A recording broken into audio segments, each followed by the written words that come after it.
sidang dari kasus kematian Prada Luki.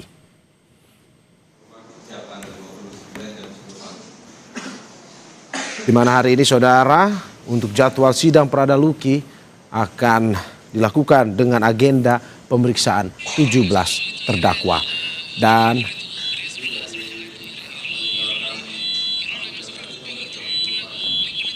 untuk mengetahui informasi terkini terkait dengan jalannya sidang, kita akan terhubung dengan jurnalis Kompas TV Putu Trisnanda dan juga juru kamera Roy Ilman di Kupang, Nusa Tenggara Timur. Putu, selamat pagi.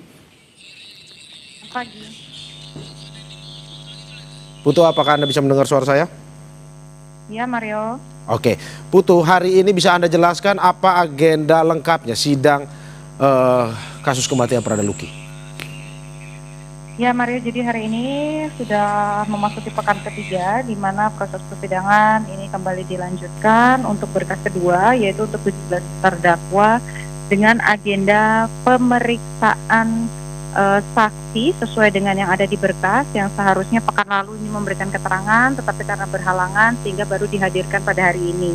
Saksi tersebut merupakan Komandan Peleton di Batalion Unit Teritorial Pembangunan 834 Wakangamere yang ada di Nagekeo, tempat di mana Prada Luki ini berdinas, yaitu Letda Infantri Lukman Hakim Oktavianto. Kalau Anda melihat juga Mario dan saudara di layar kaca, proses persidangan ini sedang berlangsung di mana tadi dimulai pada pukul 10 waktu Indonesia bagian tengah atau waktu Kupang, sehingga kalau di Jakarta ini sekitar pukul 9. Jadi prosesnya persidangan ini masih awal sekali, di mana auditor militer juga baru menggali keterangan saksi setelah tadi pengambilan sumpah. Kalau lihat jalannya proses persidangan, Mario dan juga saudara, ini sudah berjalan 3 pekan begitu ya. Kalau lihat dari berkas, total ada 33 saksi yang akan dihadirkan ke muka sidang untuk 22 terdakwa, di mana untuk terdakwa Ahmad Faisal yang biasanya ini bersidang di hari Senin, itu ada 7 saksi yang sesuai berkas. Kemudian untuk 17 terdakwa ini ada 12 orang saksi. Dan untuk 4 terdakwa yang akan bersidang pada hari Rabu, ini ada 12 saksi. Dari total 33 saksi yang sudah memberikan keterangan, ini masih ada untuk terdakwa yang 17 ini, Mario dan juga saudara, ini sudah hadir semuanya, termasuk juga saksi tambahan yang diminta oleh auditor militer, yaitu 2 orang dokter dari RSUD Airamo Nagekeo. Kemarin sudah memberikan, pada pekan lalu sudah memberikan keterangan untuk 17 terdakwa. Dan kalau lihat bagaimana jalannya proses sidang, ini memang dari saksi-saksi yang dihadirkan, baik itu dari anggota TNI, kemudian juga dari keluarga, lalu dari tempat ada ibu angkat Prada Luki juga yang dihadirkan di muka sidang, lalu ada dokter yang dihadirkan ke muka sidang, ini memang mengarah begitu ya, atau mulai terlihat peristiwa yang terjadi pada periode Juli sampai dengan Agustus atau kekerasan yang terjadi pada periode tersebut pada Prada Luki Namo dan juga Prada Richard ini mulai nampak memenuhi unsur. Kalau kita lihat dari terdakwa yang saat ini sedang bersidang, Mario dan juga saudara, ini didakwa dengan pasal 131 KUHP militer, di mana ada penganiayaan oleh anggota militer yang menyebabkan kematian dengan ancaman 9 tahun. Kalau lihat bagaimana keterangan saksi, begitu kita lihat, kita bedah pasalnya, ada penganiayaan, ada anggota militer, dan juga menyebabkan kematian.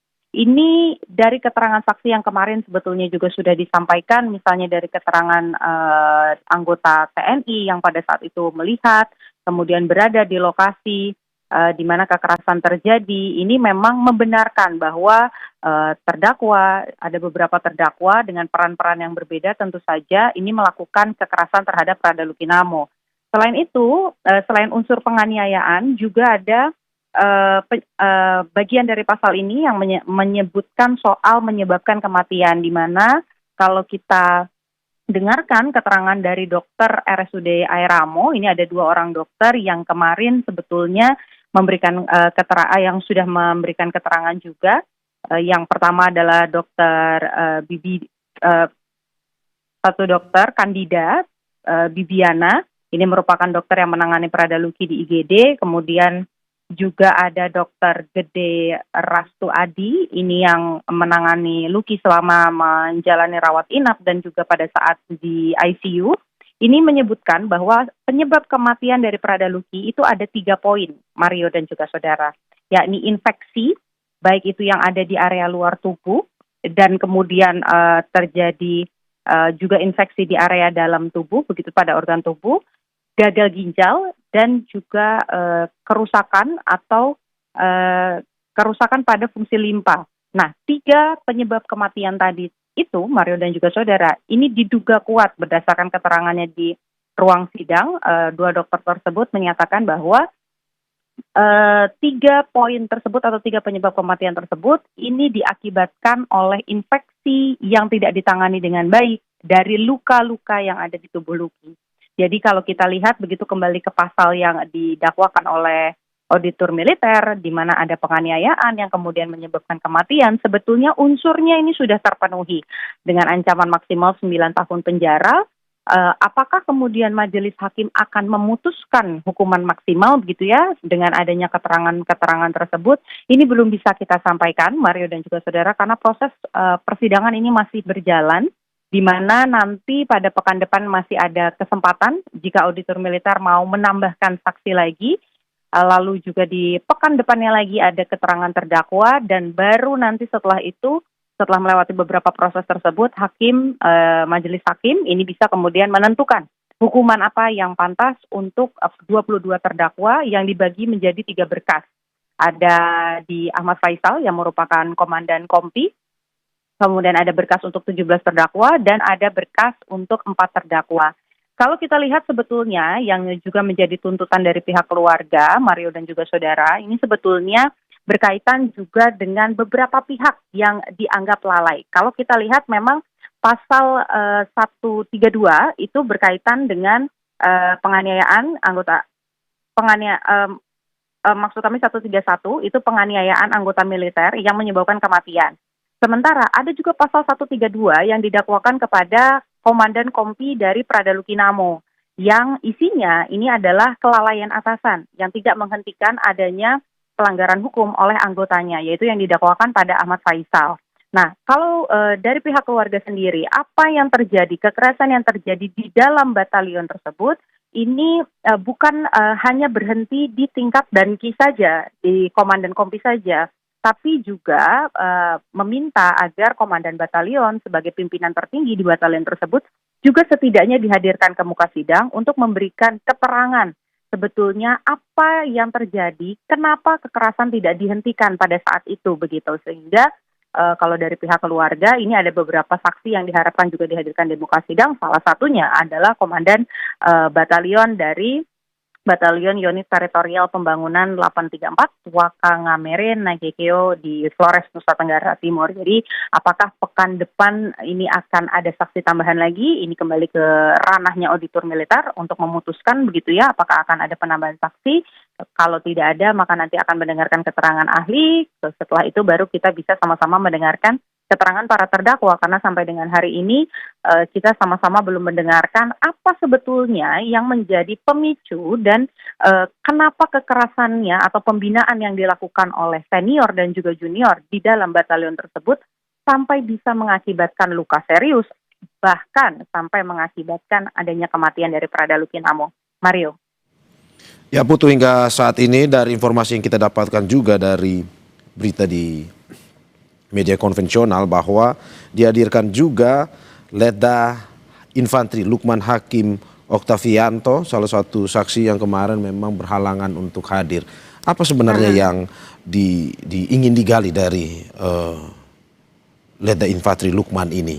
Apakah memang dengan apa yang ingin disampaikan ini mungkin saja untuk memperkuat adanya dugaan penganiayaan yang terjadi terhadap Prada Luki tersebut? Oh ya, baik. Sebetulnya tadi sudah saya sampaikan Mario, kalau untuk yang 17 memang ini adalah saksi terakhir begitu ya dalam berkas yang sesuai dengan berkas, yaitu Letda Infantri Lukman Hakim Oktavianto. Dia merupakan Danton di batalion tempat Prada Luki bertugas gitu, tapi karena memang proses persidangan ini masih berlangsung, jadi masih awal sekali, belum terlihat apa sebetulnya yang digali. Tapi kalau pertanyaan Anda, apakah kemudian keterangan ini yang digali ini untuk membuktikan kematian Prada Luki Namo ataupun juga kekerasan yang terjadi di dalam batalion Unit Teritorial Pembangunan Wakangamere, tentu saja jawabannya iya, karena memang dihadirkan untuk terdakwa dalam kasus ini begitu ya. Jadi yang tadi digali, kalau yang saya dengar dari pertanyaan auditor di awal itu memang pertanyaan-pertanyaannya berkaitan dengan pada saat itu Lukman Hakim Oktavianto ini adalah salah satu perwira piket juga. Jadi sebelumnya salah satu saksi ini juga ada yang memang bertugas sebagai perwira piket begitu, termasuk juga Lukman Hakim Oktavianto yang pada saat itu piket. Nah, ketika piket itu ditanya oleh auditor militer apa yang dilihat, apa yang didengar, begitu. Apakah melihat terdakwa ini melakukan kekerasan begitu pada Prada Luki Namo dan juga Prada Richard, karena pada keterangan-keterangan sebelumnya yang disampaikan di muka sidang ada waktu di mana Prada Luki bersama dengan Prada Richard ini mendapatkan pembinaan dalam tanda kutip, yang kemudian kita ketahui belakangan bahwa pembinaan tersebut adalah kekerasan yang kemudian menyebabkan luka-luka pada tubuh Luki. Nah, kalau kita dengarkan jalannya persidangan tadi yang ditanya, memang dari keterangan dari keterangan saksi ini belum banyak yang digali karena memang proses persidangan ini baru dimulai. Tapi ada keterangan yang disampaikan oleh Lukman Hakim Oktavianto ini, salah satunya adalah melihat terdakwa Ahmad Faisal itu melakukan atau memberikan penindakan begitu ya kepada Prada Luki. Tapi di area dalam, jadi saya tarik sedikit ke belakang Mario dan juga saudara. Aksi kekerasan ini terjadi dalam periode yang cukup panjang, di mana periodenya ini dari Juli sampai dengan awal Agustus, sampai akhirnya Prada Luki Namo ini dinyatakan meninggal dunia pada 6 Agustus. Aksi kekerasan itu dilakukan di 2 lokasi, yakni di ruangan kasih Intel dan juga di ruangan personalia. Nah, yang tadi saya dengar di persidangan yang sedang coba digali oleh auditor militer adalah peristiwa yang terjadi di ruangan kasih Intel, di mana saksi tadi hanya melihat ada Danki saja, yaitu Ahmad Faisal, terdakwa yang bersidang pada hari Senin, itu juga sempat melakukan kekerasan begitu ya, atau penindakan terhadap Prada Luki sambil memberikan nasihat. Tapi siapa saja yang ada di dalam ruangan tersebut ini berdasarkan keterangan saksi, dia tidak melihat siapa-siapa saja orang ataupun juga terdakwa dari 17 ini yang ada di ruangan tersebut. Namun 1 hari sebelumnya dari keterangan saksi ini menyebutkan bahwa pada saat mengantarkan Prada Luki mandi, ini sempat melihat bahwa ada luka memar yang sudah ada di tubuh Prada Luki Namo. Jadi baru itu yang saya dengar, Mario dan juga saudara, karena proses persidangan ini masih berlangsung. Dan baik itu auditor militer ataupun juga nanti majelis hakim dan penasehat hukum ini memiliki kesempatan untuk menanyakan keterangan saksi. Mario. Oke, tadi Anda mengatakan bahwa salah satu kesaksiannya adalah untuk memperkuat adanya dugaan penganiayaan terhadap Prada Luki. Pertanyaan saya, apakah mungkin ini nantinya akan mempengaruhi putusan hakim? Tapi sebelum Anda menjawab, kita saksikan usai jeda berikut.